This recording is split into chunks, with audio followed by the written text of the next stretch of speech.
سلام. من امروز میخوام بهتون در مورد فیدیبو بیشتر توضیح بدم. قبلا نصب کردنش رو بهتون یاد دادم. میتونید تو فیلم‌های قبلی ببینید. فیدیبو رو باز میکنیم و کتاب خریدن رو بهتون یاد دادم. اشتراک فیدی پلاس رو یاد دادم. حالا میخوام بریم توی کتابخانه من. این کتابخانه منه. بیشتر رو میزنم و وارد کل کتاب‌های کتابخونه میشم. ببینید این کتاب‌هایی هستن که من مطالعه کردم. البته اکثرا گوش دادم.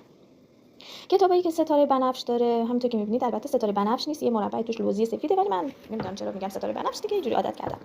این کتاب‌ها مال اشتراک فیدی پلاس هستن. وقتی که اشتراک فیدی پلاس می‌خریم، گوش دادن یا خوندن این کتاب‌ها دیگه برامون رایگان میشه. ولی کتاب‌هایی که این علامت رو ندارن باید جدا خریداری بشن.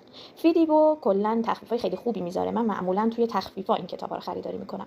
بعضی وقتا روی تمام کتاب‌های صوتی 30% میذاره. بعضی وقتا مثلا میزنه تا 70% 80%. من میرم میبینم کتابایی که دوست دارم، چک میکنم ببینم تخفیف خوب اگه خورده همون موقع خریداری میکنم. اینجا نشان شده ها، توی نشان شده ها کتابایی هستن که من نخریدمشون. البته بعضیاشون رو خریدم، یادم رفته نشانشون رو بردارم. نخریدم و میخوام که اگه تخفیفی خورد اون موقع بخرمشون. اینجا ذخیرهشون میکنم که اگه تخفیف خورد اون موقع میخرم، یا اینکه مثلا تو فیدی پلاس میخوام که بعداً گوششون بدم. الان دارم کتابای دیگه گوش میدم، اینا رو ذخیره میکنم که سر فرصت برم یا بخرم یا تو فیدی پلاس گوش بدم. خلاص برمیگردم به کتابخانه. کتابی که میخوام بهتون معرفی کنم کتاب آب نبات هل داره. کتاب خیلی خنده‌داریه، برمیگرده به گذشته هممون، زندگی‌های ساده و معمولی هممون، البته بیشتریامون.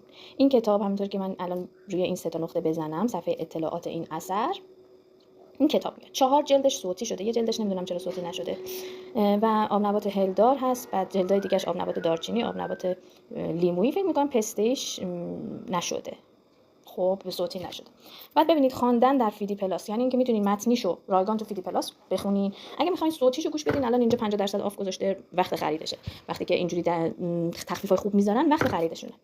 خب من کتاب قبلا خریدم و گوش دادم و بارها بلند باهاش خندیدم. جلد 2 و 3 هم گوش دادم و فوق العاده باهاشون خندیدم. این کتاب آب نبات هل داره، فکر می‌کنم 2 دارچینیه. حالا میتونید گوگل کنید ببینید که به ترتیب 2 و 3 این کتاب چیه. بذارید این پایین توضیحات اثر ننوشته. خب میتونید گوگل کنید و این کتاب خیلی خنده داره، خیلی زندگی خودمونه. اینو بهتون پیشنهاد میکنم امروز.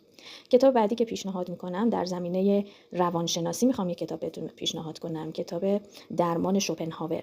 کتاب یکی از بزرگترین روانشناسای دنیا، اروین دیالوم نوشتنش و در مورد یه زندگی یک روانشناس هست که به سرطان مبتلا میشه.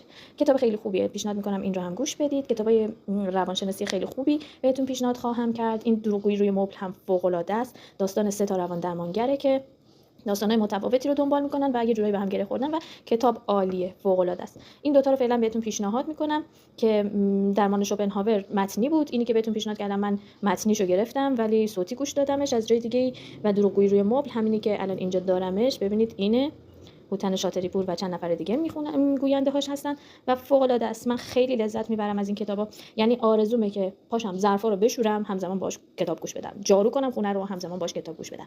کلا من از کار خونه اصلا خوشم نمیاد ولی به عشق کتاب گوش دادن این کارا رو انجام میدم. امیدوارم شما هم این کارو بکنید و کم کم تبدیل به یک کتابخونه حرفه‌ای بشین. فعلا خدا نگهدار.